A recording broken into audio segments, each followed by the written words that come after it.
ہو گئی ہے، ذمہ داری آ گئی ہے، تو یہ حقوق ادا کرنے آپ کے اوپر لازم اور ضروری ہے۔ اور ایک بات بہت صاف لفظوں میں کہہ دوں کہ بیوی کی ذمہ داری آپ کے باپ کی ذمہ داری نہیں ہے، آپ کے بھائیوں کی ذمہ داری نہیں ہے، آپ کے رشتہ داروں کی ذمہ داری نہیں ہے، آپ کے دادا کی ذمہ داری نہیں ہے، بیوی آپ کی ذمہ داری ہے، بیوی آپ کی ذمہ داری ہے۔ آپ اپنے ہاتھ سے کما کر لائیں گے، 10 روپیہ بیوی کے ہاتھ پہ رکھ دو گے، میں قسم کھا کے کہتا ہوں باپ اگر 100 روپیہ لا کے دے گا آپ کی بیوی کو اتنی خوشی نہیں ہوگی جتنی آپ کے 10 روپے پر ہو جائے گی۔ عجیب رشتہ ہوتا ہے یہ، میاں بیوی کا رشتہ سمجھنا ہو نفسانیت کو سمجھو، عجیب رشتہ ہوتا ہے یہ۔ شوہر اگر لوہے کی انگوٹھی خرید کر لا کر دے دینا، وہ ساس سسر کے سونے کی انگوٹھی سے زیادہ بہتر بیوی کو لگتا ہے، سنبھال کے رکھے گی، شوہر کی نشانی ہے یہ۔ لیکن دوسروں کا دیا ہوا چاہے وہ خیر نہیں ہے، وہ خیر نہیں ہے، ایسا نہیں ہے کہ احترام دل میں نہیں ہے وہ احترام، لیکن سارے احترام بعد میں ہے۔ میاں بیوی کے دل میں ایک دوسرے کا جو احترام ہوتا ہے وہ سب سے پہلے ہوتا ہے، اس کے بعد سارے رشتے اپنی طرف۔ تو اللہ کے نبی نے فرمایا پہلا کام تو یہ کرو، دوسرے بیویوں کے ساتھ حسن سلوک کرو۔ رسول اللہ صلی اللہ علیہ وسلم کی وہ حدیث ہمارے سامنے ہونی چاہیے۔ اللہ کے رسول نے فرمایا کہ اے شوہروں، اے مردوں، تم ایک بات یاد رکھو، تم نے اللہ کا نام لے کر کے، اللہ کے نام کا واسطہ دے کر کے کسی کی بہن اور بیٹی کو، کسی کی بہن اور بیٹی کو اپنی ماتحتی میں لیا ہے، وہ اللہ کی طرف سے ایک امانت ہے تمہارے پاس۔ اللہ کی امانت میں خیانت نہ کرنا، اللہ نے تمہارے حصار میں دیا ہے، تمہاری حفاظت میں دیا ہے، تمہاری نگرانی میں دیا ہے، اللہ کی ذات ہے، وہ اس کے ساتھ برا سلوک نہ کرنا۔ اور اللہ کے رسول صلی اللہ علیہ وسلم کو اس امت کی آنے والی عورتوں کی اتنی فکر تھی، اتنی فکر تھی، اتنی فکر تھی کہ آخری حج کی ایک ہی حج حضور نے فرمایا، حجۃ الوداع کے موقع پہ فرمایا، بار بار فرمایا کہ میں تم کو تمہاری عورتوں کے بارے میں وصیت کرتا ہوں، ان کے ساتھ اچھا سلوک کرنا، ان کے ساتھ برا سلوک نہ کرنا، ان کے ساتھ نرمی کا معاملہ کرنا، ان کے ساتھ شفقت کا معاملہ کرنا، ان کے ساتھ پیار کا معاملہ کرنا، ان کے ساتھ لگاؤ کا معاملہ کرنا، نفرت اور عداوت کے ساتھ نہیں، جھڑک کر نہیں، ڈانٹ ڈپٹ کر نہیں، پیار سے ان کو سمجھانے کی کوشش کرنا۔ اور حضور نے اپنی وفات سے اس دنیا سے پردہ فرمانے سے پہلے جو جملے ارشاد فرمائے، آخری کلام جو ارشاد فرمایا کہ اے لوگوں، نماز کا اور اپنے ماتحتوں کا خیال رکھنا، نماز کا اور اپنے ماتحتوں کا خیال رکھنا۔ اچھا ایسا بھی نہیں ہے کہ حضور صلی اللہ علیہ وسلم ہمارے آقا و مولا صرف بتا کر چلے گئے ہوں اور کچھ کر کے نہ دکھایا ہو، بلکہ آقا صلی اللہ علیہ وسلم نے کر کے دکھایا، آقا صلی اللہ علیہ وسلم نے کر کے دکھایا۔ آؤ ذرا ازواج مطہرات کے دربار میں چلیں، اپنے ماؤں کے دربار میں چلیں اور ان کے سامنے زانوے تنم مستح کر کے بیٹھے اور پوچھیں میری ماں ذرا بتاؤ تو صحیح کہ حضور کا گھر کے اندر کیسا رویہ تھا، حضور گھر میں آتے تھے تو کیسے آتے تھے؟ اما عائشہ کا جواب آئے گا کہ ہم لوگ اپنی گھروں میں کام کر کر کے تھک جایا کرتے تھے، میری ماؤں میری بہنوں اسی سے اندازہ لگا لو، ازواج مطہرات بھی تھکتی تھی، ازواج مطہرات ہماری مائیں بھی تھکتی تھیں، وہ بڑی عظیم الشان مائیں تھیں، اس کے باوجود بھی وہ گھریلو کام کیا کرتی تھی۔ اب تو ایک نیا ٹرینڈ نیا لانچ ہونا شروع ہوا ہے، تھوڑا علم آیا، جانکاری آئی، ایک نیا جملہ چل پڑا ہے، یہ میری ذمہ داری نہیں، وہ میری ذمہ داری نہیں، گھر کا کام میں نہیں کرتی، وہ کام میں نہیں کرتی۔ ازواج مطہرات سے زیادہ عظیم الشان خاتون اس روئے زمین پر کس کو لاؤ گے؟ نبی کی بیویاں اور نبی کی بیٹیوں سے زیادہ عظیم الشان کوئی ہو سکتا ہے؟ لیکن وہ اپنے گھروں کا کام خود کیا کرتی تھی۔ تو اماں عائشہ بیان فرماتی ہیں کہ گھر میں کام کرنے کی وجہ سے تھکاوٹ ہو جایا کرتی تھی، بدن چور ہو جایا کرتا تھا۔ اس کے بعد جب شام کا وقت آتا اور دروازے پہ دستک ہوتی، حضور صلی اللہ علیہ وسلم سلام کرتے ہوئے اس انداز سے آتے تھے کہ آپ کے لبوں کے اوپر مسکراہٹ مچل رہی ہوتی تھی، اما عائشہ کا بیان یہ کبھی ایسا نہیں ہوا کہ حضور گھر کے اندر داخل ہوئے ہو اور آپ کے لبوں کے اوپر مسکراہٹ نہ ہو. جیسے ہی اس مسکراہٹ کے اوپر نظر پڑتی تھی بدن کی ساری تھکاوٹ دور ہو جایا کرتی تھی اور ادھر سے بھی مسکراہٹ سے جواب ملتا تھا. جب دونوں طرف مسکراہٹ رہے گی ستیہ ناس و ابلیس ملعون کا اس کا جادو چلے گا, اس کی شیطنت چلے گی. اب وہ شیطان مردود, اس کی چالیں چلیں گی. دونوں طرف سے جب مسکراہٹ ہوگی شیطان وہی نامراد ہو جائے گا, میاں بیوی کی محبت پروان چڑھے گی. حضور نے یہ کیوں کیا؟ تاکہ قیامت تک آنے والے میرے امتی جب بھی اپنے گھروں میں داخل ہو تو مسکراتے ہوئے جائیں. گھروں میں جائیں تو اچھا موڈ لے کر کے جائیں. مانا کی ٹینشن ہے دکان کی, مانا کی ٹینشن ہے ملازمت کی, مانا کی ٹینشن ہے کاروبار کی, لیکن ایک بات یہ یاد رکھیے گا, حضور صلی اللہ علیہ وسلم سے زیادہ, آقا کی زندگی سے زیادہ بزی ہماری زندگی نہیں ہے. آقا بیک وقت تاجر بھی ہے, آپ بیک وقت استاد اور ٹیچر اور معلم بھی ہیں, آپ بیک وقت جج اور قاضی بھی ہیں, آپ بیک وقت ایک سیاستداں بھی ہیں, آپ بیک وقت حکیم اور امیر بھی ہیں, آپ بیک وقت پورے مدینہ کی نگرانی کر رہے ہیں, سب کے مقدمات سن رہے ہیں. آج فلاں کا قافلہ آیا, آج فلاں کا وفد آیا, آج فلاں لشکر روانہ کرنا ہے, آج فلاں لشکر روانہ کرنا ہے. زندگی بڑی مشغول تھی. ان تمام مشغولیات کے باوجود, باہر کے ان تمام جھمیلوں کے باوجود اما عائشہ کا بیان یہ ہے کہ حضور جب بھی گھر میں آتے مسکراتے ہوئے آتے. ہماری صورتحال کیا ہے؟ ہم چائے کے ہوٹل پر بیٹھے رہیں گے, چٹکلے سنائیں گے, ہم پان کی دکان پر رہیں گے, لطیفے سنائیں گے, ایک دوسرے کے ساتھ ٹھٹھا ہنسی اور مذاق کریں گے, اور جب شام کا وقت ہوگا کہ چلو اب گھر چلتے ہیں, سینہ تان کے چلیں گے. وہاں سے لگے گا کہ شوہر نامدار آ رہے ہیں, بیوی کے تاجدار آ رہے ہیں. ارے ایسا آئیں گے لگتا ہے کہ انسان نہ ہو فرعون وقت ہو, جلال کے ساتھ آ رہے ہیں. جائیں تو بیوی کے اوپر روب رہے, جائیں تو بیوی کے اوپر دبدبا رہے. اس طریقے سے آہٹ دے کر کے آئیں گے کہ بچے چپ مار کے سمٹ جائیں, ارے ابا آ گئے, ابا نہ ہوئے کوئی جنات ہو گئے. بیوی ایک دم سہم جاتی ہے کہ شوہر آگے ہٹو بچو, یہ کب ادھر کرو, وہ پریڈ ادھر کرو, ایسا کرو ویسا کرو. کہیں شوہر نامدار کی طبیعت کے اوپر گرا نہ گزر جائے یہ بات, اور اس کے بعد پھر پوری رات یوں ہی چلی جائے. آقا مسکراتے ہوئے آتے تھے. میرے بھائیوں, یہ اس لیے میں سنا رہا ہوں کہ ہم بھی اپنے گھروں میں جائیں تو مسکراتے ہوئے جائیں. ایمانداری سے پوچھوں, اس سے پہلے کب گھر میں مسکرا کے داخل ہوئے تھے؟ یاد ہے کسی کو؟ اس سے پہلے آخری مرتبہ گھر میں داخل ہوئے ہو تو سلام کرتے ہوئے پیار کے ساتھ اچھے موڈ میں مسکراتے ہوئے داخل ہوئے ہو, یاد ہے؟ کچھ بھی یاد نہیں ہے, اس لیے کہ داخلے نہیں ہوئے کبھی اس طرح. آقا نے یہ کر کے کیوں دکھایا تھا؟ اسی لیے کہ ہم اس کو فراموش کر دیں, اس لیے کر کے دکھایا تھا تاکہ عمل کریں. اور جب عمل کریں گے تو میری ماں میری بہنوں آپ سے بھی ایک گزارش ہے, آگے سے اما عائشہ کا طرز دیکھنا اور سیکھنا بھی ضروری ہے. اما عائشہ صدیقہ رضی اللہ تعالیٰ پتہ چلے کہ شوہر روزانہ مسکراتے ہوئے آ رہا ہے, لبوں پہ مسکراہٹ مچل رہی ہے, امیدوں کا خواب سجائے ہوئے ہے کہ چلوں گا گھر میں بیوی بچے ہیں, مست کو موج مستی کروں گا. مسکراتے ہوئے آیا, السلام علیکم.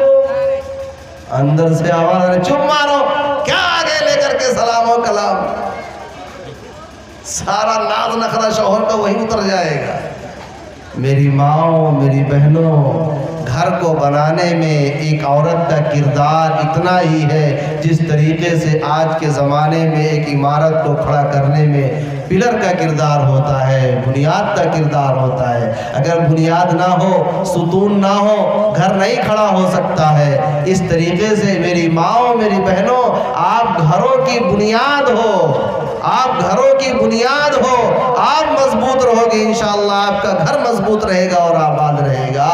آپ کی بھی یہ ذمہ داری بنتی ہے کہ ہم عائشہ صدیقہ رضی اللہ تعالی عنہا کی طرح اپنے شوہروں کا استقبال مسکراتے ہوئے کیا کریں. بعد میں بتا دینا, صورتحال یہ ہے کہ شوہر جیسے ہی گھر کے اندر قدم رہے گا آواز آ جائے گی بورڈ خراب ہے، فریج خراب ہے، موٹر بند ہو گیا، یہ ہو گیا، وہ ہو گیا، سر میں درد ہے، کمر میں درد ہے، بابو کو چوٹ لگ گئی، بہنی کو یہ ہو گئی، مطلب ساری شکایت گھر میں قدم رکھتے ہی شوہر کے کانوں میں آئے گی۔ وہ آپ سے محبت کا خاک کرے گا؟ آپ یہ شکایتیں کیجئے، آپ کا حق ہے، لیکن کم سے کم وہ بیچارہ باہر سے آیا ہے، ڈھنگ سے دو چار جملے بول کر کے چائے پانی تو کرا دو، اس کے بعد اپنی شکایتوں کے دفتر کھول دینا۔ وہ سنے گا، وہ کرے گا، وہ کرتا ہے، کیوں نہیں کرے گا؟ آپ اس کے ہو، وہ آپ کے ہے، آپ کی اولاد اس کی اولاد ہے، آپ کا بیٹا اس کا بیٹا ہے، آپ کی بیٹی اس کی بیٹی ہے، وہ کیوں نہیں کرے گا؟ لیکن خدا کے واسطے پہلے طریقہ تو سیکھو۔ کلیم عاجز نے کیا شاندار بات کہی ہے کہ بات چاہے بے سلیقہ ہو کلیم، بات کہنے کا سلیقہ چاہیے۔ بات کون سی بات کیسے کہی جاتی ہے، یہ سلیقہ ہو تو ہر بات سنی جاتی ہے۔ تو یہ ایک انداز سیکھنے کی ضرورت ہے۔ تو آقا نے ایک تو یہ فرمایا اچھا سلوک کرو اپنی بیویوں کے ساتھ، خود حضور نے کر کے دکھایا۔ حضور کے اور ازواج مطہرات کے جو تعلقات تھے وہ کتنے دلچسپ تھے، آپ کو بتائیں گے تو آپ بھی سوچیں گے اچھا حضور ایسا بھی کیا کرتے تھے، حضور ایسا بھی کیا کرتے تھے۔ جی ہاں، حضور ایسا بھی کیا کرتے تھے۔ ایک مرتبہ کیا ہوا، حضرت سودا رضی اللہ تعالی عنہا، یہ بھی ہم سب کی ماں اور حضور کی زوجہ محترمہ ہیں، ان کی باری تھی۔ حضور تشریف لے گئے حضرت سودا رضی اللہ تعالی عنہا کے پاس۔ ازواج مطہرات کے جو روم تھے وہ ایک دوسرے سے ملے ہوئے تھے۔ اما عائشہ صدیقہ رضی اللہ تعالی عنہا نے حریر، ایک حلوہ ہوتا ہے عرب کا، وہ حلوہ بنا رکھا تھا۔ سوچا کہ حضور تشریف لے گئے ہیں، حضرت سودا رضی اللہ تعالی عنہا کی عمر زیادہ تھی، بوڑھی تھی، تو سوچا کہ چلیں حضور کو حلوہ پیش کر دیں۔ اما عائشہ صدیقہ رضی اللہ تعالی عنہا حلوہ لے کر کے گئیں، تو ظاہر باری حضرت سودا رضی اللہ تعالی عنہ کی تھی، تو فطرت انسانی کی وجہ سے ان کو تھوڑا اچھا نہیں لگا کہ میری باری ہے یہ کیوں آ گئی بیچ میں۔ ایک فطرت انسانی ہے، آپ خود بھی اپنی بیوی کے ساتھ اگر اپنے کمرے میں بیٹھے رہو، کوئی اور آ جاتا ہے، وہ کوئی بھی کتنا عزیز کیوں نہ ہو، اچھا نہیں لگتا ہے، نہیں لگنا چاہیے اچھا، یہ فطرت انسانی ہے۔ بیوی کو بھی اچھا نہیں لگتا، تو ان کو اچھا نہیں لگا، لیکن حضرت عائشہ آ کے بیٹھ گئی۔ کیسے بیٹھ گئی؟ حضور بیچ میں ہے، حضور کا ایک پیر حضرت سودا رضی اللہ تعالی عنہ کے گود میں ہے اور دوسرا پیر حضرت عائشہ صدیقہ رضی اللہ تعالی عنہ کے گود میں ہے۔ اب وہ حلوہ پھر اما عائشہ نے پیش کیا، حضور نے کھا لیا۔ حضرت سودا رضی اللہ تعالی عنہ کو پیش کیا تو حضرت سودا رضی اللہ تعالی عنہ کو پہلے ہی سے برا لگ گیا تھا، کہا میں نہیں کھاتی، میں نہیں کھاؤں گی۔ اما عائشہ صدیقہ رضی اللہ تعالی عنہ نئے عمر کی تھی، تو ان کو شرارت سوجھی، حضور موجود ہیں، ان کو شرارت سوجھی، انہوں نے حلوہ ہاتھ میں لیا اور حضرت سودا رضی اللہ تعالی عنہ کے منہ پہ مل دیا، کہا لو کھاؤ چاہے نہ کھاؤ، اب تو کھاؤ۔ حضور موجود ہیں، انہی کے سامنے ان کے چہرے پہ مل دیا۔ اب حضرت سودا رضی اللہ تعالی عنہ نے شکایت درج کی حضور کے دربار میں، حضور دیکھیں انہوں نے میرے ساتھ کیا کیا۔ حضور بھی مستی کے موڈ میں تھے، کہا تم بھی انتقام لے لو۔ حضور نے کیا فرمایا؟ تم بھی بدلہ لے لو۔ اور حضرت سودا نے بدلہ لے لیا، انہوں نے بھی اسی میں سے حلوہ نکالا اور حضرت عائشہ کے چہرے پہ مل دیا۔ اب دونوں بیویاں اس طریقے سے بیٹھی ہوئی ہیں، اس چہرے پہ حلوہ ہے، حضور بیچ میں تشریف فرما ہے۔ حضرت عمر ابن خطاب رضی اللہ تعالی عنہ کی انٹری ہو گئی، دیکھ کے مسکرا کے رہ گئے، وہ بھی کیا کہیں گے، حضور نے خود ہی اجازت دے رکھی ہے، حضور بھی مسکرا رہے ہیں۔ اس لیے کہ ظاہر دیکھیے یہ زندگی گھریلو زندگی ہے، باہر کی ٹینشن ہوگی، ایسا نہیں ہے کہ ٹینشن نہیں ہوگی، لیکن گھر کے اندر ہے تو موج مستی چل رہی ہے، ہنسی مذاق چل رہا ہے۔ ازواج مطہرات کے ساتھ اس طریقے کی چیزیں حضور بارہا کیا کرتے تھے اور بتلاتے تھے، جتلاتے تھے کہ ہمیں تم سے محبت ہے، تم ہماری اپنی ہو، غیر نہیں ہو، بتلاتے اور جتلایا بھی کرتے تھے۔ ایک مرتبہ اما عائشہ صدیقہ رضی اللہ تعالی عنہ کے ساتھ حضور صلی اللہ علیہ وسلم کھانا نوش فرما رہے تھے، کھانا کھا رہے تھے. تو عربوں کا کلچر اس وقت بھی تھا، آج بھی یہی ہے کہ ایک ہی پلیٹ میں کھا لیتے تھے. ایک ہی پلیٹ میں کھاتے تھے تو کوئی گوشت کا ٹکڑا بوٹی ہڈی والی رہی ہوگی. ہڈی والی جو بوٹی ہوتی ہے وہ کھانے میں اچھی ہوتی ہے.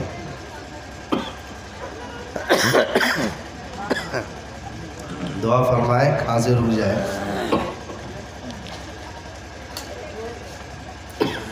یاد رکھیے گا پیغمبر جو ہوتا ہے وہ ہر چیز میں کامل اور مکمل ہوتا ہے.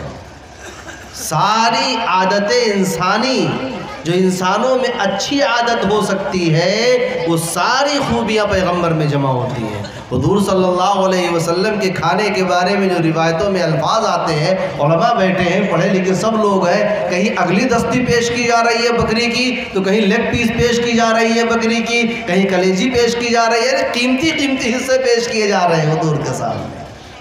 تو اما عائشہ صدیقہ رضی اللہ تعالی عنہ نے گوشت اٹھایا اور ہڈی نوچ کے رکھ دیا. اب حضور صلی اللہ علیہ وسلم کو بھی وہ کھانا تھا، آپ نے اٹھایا کھانے جا رہے تھے پھر رک گئے. کہا عائشہ یہ بتاؤ تم نے کہاں سے منہ لگا کے کھایا ہے؟ جہاں سے کھایا وہیں سے کھایا. ایک واقعہ پانی پینے کا ہے، گلاس میں پانی پیا اما عائشہ صدیقہ رضی اللہ تعالی عنہ نے، اور حضور صلی اللہ علیہ وسلم پینے جا رہے تھے، ایک دم روک لیا اپنے آپ کو. احساس دلاؤ اپنی بیویوں کو کہ ہم واقعی تم سے محبت کرتے ہیں. دیکھیے محبت کرنا الگ چیز ہے، اظہار محبت الگ چیز ہے.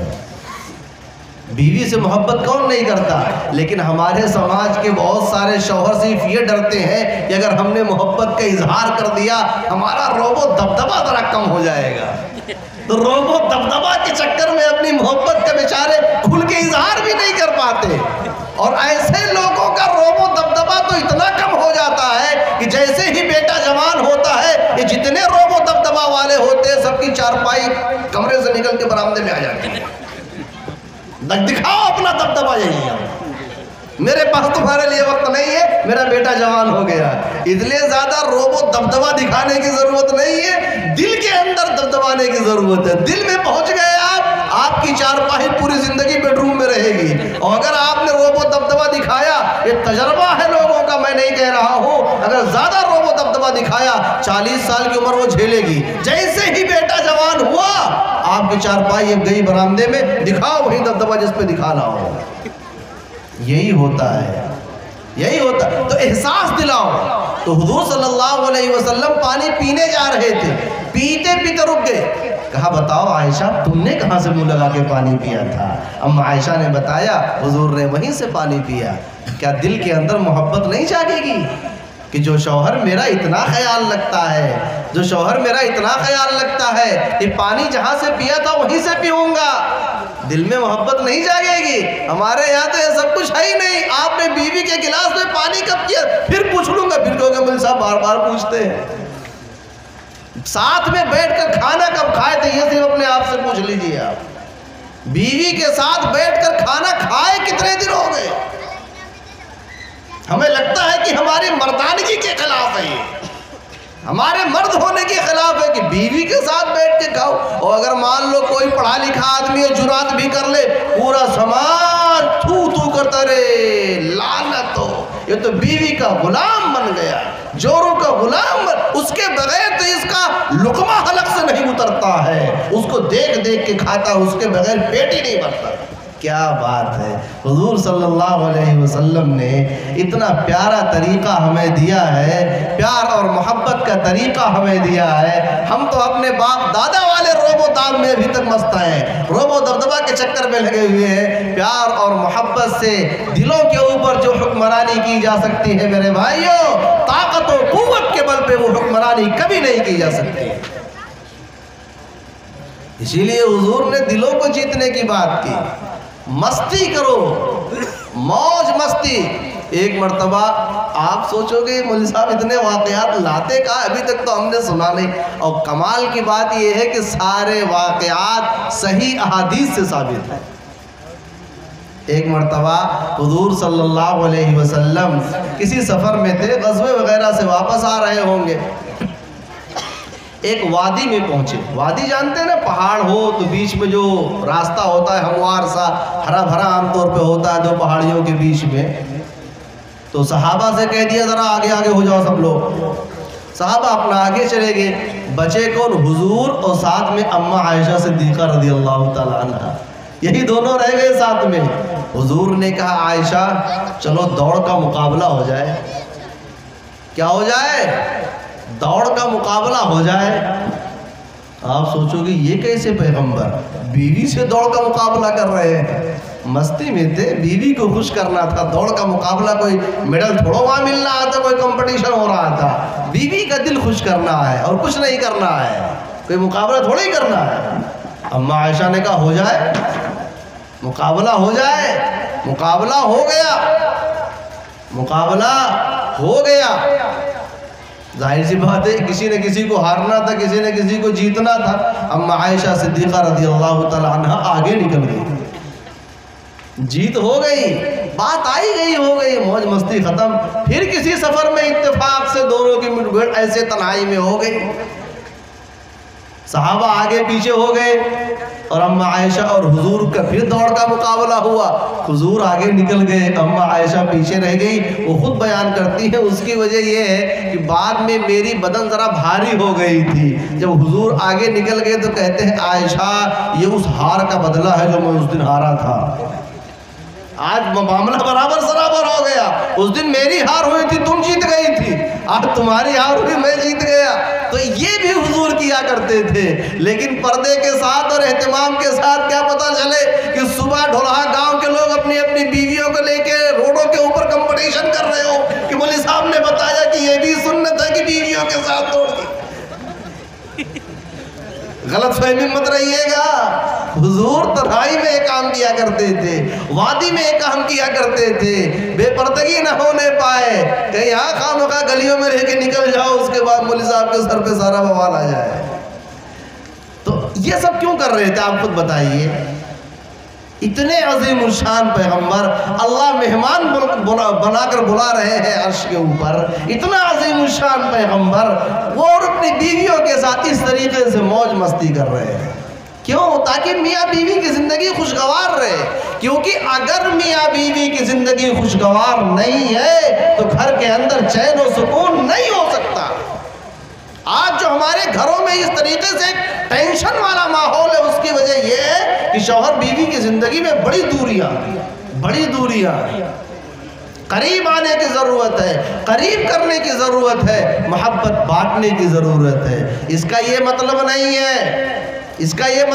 ہے کہ ازدواجی زندگی میں کھٹ پٹ نہیں ہوگی۔ ازدواجی زندگی میں نشیب و فراز ہے، اتار اور چڑھاؤ ہے۔ اس کا یہ مطلب نہیں کہ میں نے یہ دلچسپ واقعات سنائے تو آپ یہ اندازہ لگا لو کہ حضور کی زندگی میں صرف ہریالی تھی۔ ایسا بھی نہیں ہے، کبھی کبھی حالات وہ والے بھی آتے تھے، وہ والے سے سمجھ گئے نا، جب میاں بیوی کے درمیان انمن ہو جائے، میاں بیوی کے درمیان ناراضگی ہو جائے۔ اور ایک بات یہ سب جانتے ہیں کہ ازدواجی زندگی میں، ازدواجی اور شادی شدہ زندگی میں اگر کھٹپٹ نہ ہو، اگر منہ پھلول نہ ہو، کروٹ ادھر ادھر کر کے سونا نہ ہو، ازدواجی زندگی بے رنگ ہے، مزہ ہی نہیں اس ازدواجی زندگی میں۔ ایک اخبار کا تراشا بھی میں نے پڑھا کہ سعودی عرب یا کسی باہری ملک میں ایک عورت نے اپنے شوہر کے اوپر یہ مقدمہ کر رکھا تھا کہ مجھے اس سے طلاق چاہیے۔ شوہر کو قاضی نے بلایا عدالت میں، دونوں جمع ہوئے، بیوی سے قاضی نے پوچھا طلاق چاہیے کیوں، مسئلہ کیا ہے؟ شوہر مارتا ہے، برا بھلا کہتا ہے، گالی دیتا ہے۔ بیوی کہنے لگی مسئلہ وہ نہیں ہے، مسئلہ یہ ہے کہ جب سے شادی ہوئی ہے آج تک جھگڑا نہیں ہوا ہے۔ طلاق کی وجہ یہ ہے کہ جب سے شادی ہوئی آج تک جھگڑا نہیں ہوا، زندگی میں کچھ مزہ ہی نہیں آ رہا۔ جو کہتی ہوں نالائق فوراً ہاں کہہ دیتا ہے، جو مطالبہ کرتی کرتی ہوں لا کے حاضر کر دیتا ہے. کیا اس کے ساتھ ازدواجی زندگی گزاریں گے ہم؟ اور یہ سچائی ہے. ازدواجی زندگی میں جب ناراضگی ہوتی ہے اس وقت جو مزہ آتا ہے وہ خوشحالی والی زندگی میں نہیں رہتا ہے. آپ کو ناشتہ ٹائم پہ ملے گا, کھانا ٹائم پہ ملے گا, کپڑا پریس کیا ہوا ملے گا, جوتا پالش کے وقت ملے گا, ادھر بیوی کے ساری ذمہ داریاں شوہر ٹائم پہ پورا کرے گا, چھینک آ جائے دوا لے آئے گا, پہلے کہتی رہنے لے آئے گا. عجیب زندگی ازدواجی زندگی. 8 سال کا چھوٹا سا تجربہ اپنا بھی ہے. تو ازدواجی زندگی بڑی کشمکش والی زندگی ہے, بڑی اتار چڑھاؤ والی زندگی ہے. تو یہ سب ازواج مطہرات کے ساتھ بھی ہوتا تھا. ایک مرتبہ تو یہ نوبت آ گئی تھی کہ 4 مہینے حضور ناراض رہے. ایک مسئلہ ہو گیا تھا, بڑا مسئلہ تھا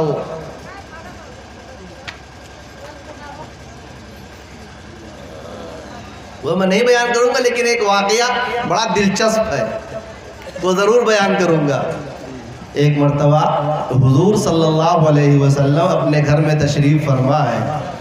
کہنے لگے عائشہ جب تم مجھ سے خوش رہتی ہو تو میں تمہارے لہجے سے بھاپ لیتا ہوں, اور جب ناراض رہتی ہو تو بھی اندازہ ہو جاتا ہے. اب حضرت عائشہ صدیقہ رضی اللہ تعالیٰ عنہ, میری ماں میری بہنوں ذرا غور سے اس واقعے کو سنیے گا, آپ کے لیے بہت کام کی چیز اس میں ہے. حضرت عائشہ کہنے لگی یا رسول اللہ میں نے تو آج تک آپ سے شکایت کی ہی نہیں, تو آپ نے کیسے یہ جان لیا کہ میں آپ سے ناراض بھی رہتی ہوں؟ آپ سے ناراض بھی رہتی ہوں. ہمارے یہاں کیا ہے, اتنے زبردست انداز میں شکایت درج ہو جائے گی پورا محلہ سن لے کہ ہاں آج کچھ ہوا ہے, آج پڑوس میں کچھ ہوا ہے, اندازہ لگ جاتا ہے.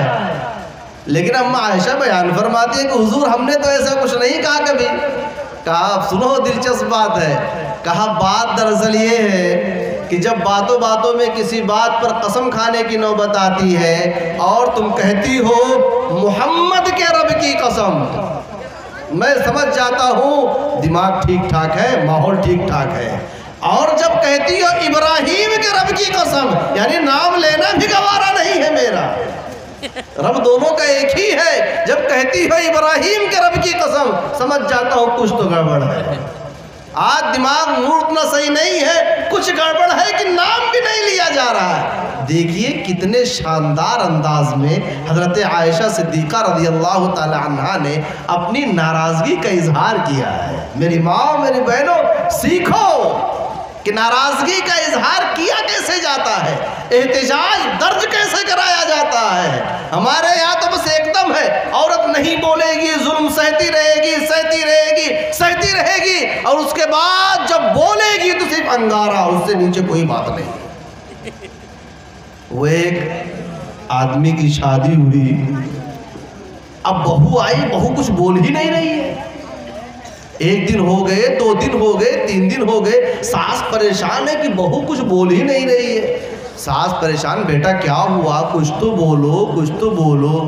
وہ بہو جب بولتے بولتے بولی تو کیا بولی, میں یہ سوچ رہی ہوں کہ اگر میرے شوہر کا انتقال ہو گیا تو میرا کیا ہوگا. ساس کہنے لگی تیرا ناز ہو, بہو نہ بولتی تو اچھا تھا. یہی حال ہمارے گھروں کے اندر ہے. عورت کچھ نہیں بولے گی, کچھ نہیں بولے گی, شوہر سے بھی نہیں کہے گی, کسی سے بھی نہیں کہے گی, اور اس کے بعد جب کہے گی تو بم ہی پھوڑے گی کہ جب سے آ گئی ہوں میری زندگی میں یہ ہو گیا, مجھے کھانے کو نہیں ملا, جب سے آپ کے ساتھ نکاح ہو گیا میں مر گئی, میں مٹ گئی, کیا ملا, یہ ملا, وہ. ایسا لگتا ہے کہ میکے میں تھی تو سونے کے پالنے پہ جھولا جھولتی تھی. یہ طریقہ غلط ہے. اب عائشہ صدیقہ رضی اللہ تعالیٰ عنہ نے احتجاج درج کرایا کہ نہیں کرایا؟